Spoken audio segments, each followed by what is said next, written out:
유엔 환경계획은 2024년 1월 17일에 물 부족을 해결하기 위한 그런 뉴스를 실었죠. 물 부족 현상이 심화됨에 따라 나라들은 새로운 수원을 찾아 헤매고 있습니다. 라는 글입니다. 오늘날 24억 명의 인구가 물 수요를 충족하기 위해 재생 가능한 담수 자원의 25% 이상을 회수하는 국가로 정의되는 물 부족 국가에 살고 있는데요. 현재 물 부족으로 인한 가장 큰 타격을 입고 있는 지역은 남부 및 중앙아시아, 북아프리카가 포함되며 상황은 심각하죠. 미국과 같이 인프라가 고도로 발달된 국가에서도 수위가 사상 최저로 떨어지고 있습니다. 이런 물 부족은 기후변화와 함께 무분별한 도시화, 급속한 인구 증가, 오염 및 토지 개발로 인해 위기가 가중되고 있는데요. 물 부족은 이미 식량 안보에서 생물 다양성에 이르기까지 모든 것에 영향을 미치고 있고요. 앞으로 점점 더 심각해질 겁니다. 2025년까지 18억 명의 인구가 유엔 식량농업기구가 절대적인 물 부족이라고 부르는 문제에 직면할 것으로 예상되고요. 전 세계 인구의 3분의 2가 물 부족에 시달릴 것으로 예상됩니다. 사진은 시위대가 우루과이 몬테비데오의 물 부족을 비난하는 장면입니다. 지금까지 가뭄이 들고 물 부족이 발생하며 지하수 대수층이 물을 퍼올렸죠. 그러나 많은 대수층들이 과도한 사용, 또 더 긴 건기 및 가뭄으로 인해 말라가고 있습니다. 문제는 세계의 많은 나라에서도 문제가 되고 있지만 해수면이 상승하고 황폐화된 땅이 가라앉으면서 담수와 염분에 점점 더 위험받고 있는 작은 섬 개발도상국에 아주 가장 큰 위험이 됩니다. 자, 물 부족에 대응하는 창의적인 방법을 사용하는 나라들이 있는데요. 기후변화로 인한 심각한 가뭄에 시달리고 있는 자메이카에서는 물 부족을 해결하기 위해 물탱크를 설치하고 있죠. 자메이카의 시골 마운트 에어리 지역에 먼지투성이 도로를 따라 운전하면 수십 개의 검은 물탱크를 볼 수가 있는데요. 이 물탱크는 이웃집의 지붕의 배수관으로 연결되어 있습니다.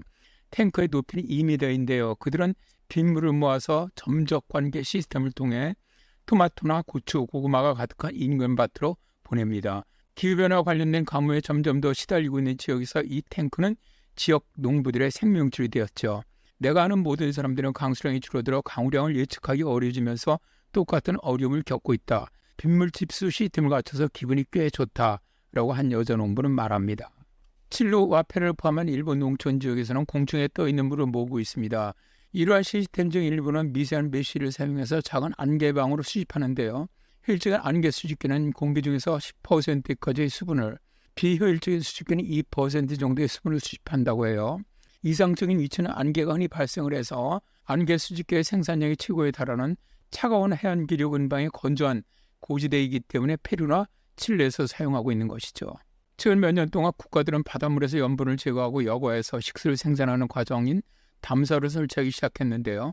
2018년 유엔 연구에 따르면 15,906개의 담사 플랜트가 운영 중이며 인간이 사용할 수 있는 담수화 수는 하루에 약 9,500만 입방미터를 생산해내고 있고 그중에 48%가 서아시아와 북아프리카에서 생산됩니다. 그리고 담수화에 대한 전 세계 의존을 향후 몇 년 동안 빠르게 증가할 것으로 예상되는데요. 바하마, 몰디브, 몰타와 같은 여러 국가는 담수화를 통해서 모든 물 수요를 충족하고 있고요. 사우디아라비아 식수의 약 절반이 담수화에서 나옵니다. 그러나 담수화는 배관 및 펌핑 인프라에 막대한 투자가 필요하고요. 일반적으로 에너지 집약적인 담수화 공정에 사용되는 화석 연료는 지구온난화에 기여합니다. 또 독성 염소 담수화는 해안 생태계를 오염시키죠. 사진은 사우디아라비아의 담수화 플랜트입니다. 물 부족을 해결하기 위한 방안 중 하나가 인공강우죠. 점점 더 많은 나라들이 구름씨를 뿌리는 실험을 하고 있는데요. 호주에서 남아프리카 공화국에 이르기까지 여러 국가가 이 기술에 투자했으며 중국은 세계에서 가장 야심찬 프로그램 하나를 보유하고 있고요. 그러나 전문가들은 다른 지역의 가뭄과 같은 의도하지 않은 결과를 피하기 위해서 가드레일을 마련해야 한다고 말합니다. 또한 많은 지역사에서 폐수를 물 스트레스에 대한 잠재적인 해결책으로 보고 있는데요. 2023년 유엔 환경계획 보고서에 따르면 현재 전 세계 담수화 플랜트에서 제공하는 물의 10배 이상을 공급할 수 있다고 합니다. 폐수는 에너지, 영양분 및 기타 회수 가능한 물질의 원천이기도 하지만 전 세계적으로 가정 폐수의 58%만이 안전하게 처리됩니다. 폐수는 감염, 미세 플라스틱 및 항균제에 대한 두려움 때문에 재사용하지 않는 경우가 많은데요. 그러나 전문가들은 올바른 정책과 기술을 통해 폐수에 안전하게 제2의 생명을 불어넣을 수 있다고 말합니다. 이처럼 물 부족 문제를 해결하기 위해 많은 나라들이 새로운 담수 공급원을 찾는 동안 전문가들은 지역사회가 보유하고 있는 물을 더 잘 관리해야 한다라고 말합니다.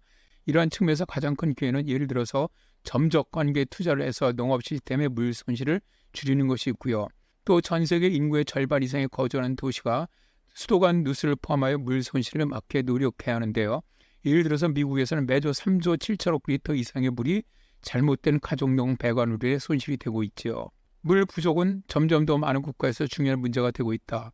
따라서 전 세계 국가들은 앞으로 수원을 관리, 보존 및 확보하는 방식에서 보다 창의적이어야 한다. 자연과 조화를 이루며 비전통적 수원을 현명하게 사용하는 것은 지속가능 발전 목표의 진전을 가속화하는 데 필수적이다. 라고 UN 환경대회 담시 및 해양지회 수석 코디네이터인 레티시아 카르발리는 말하고 있습니다.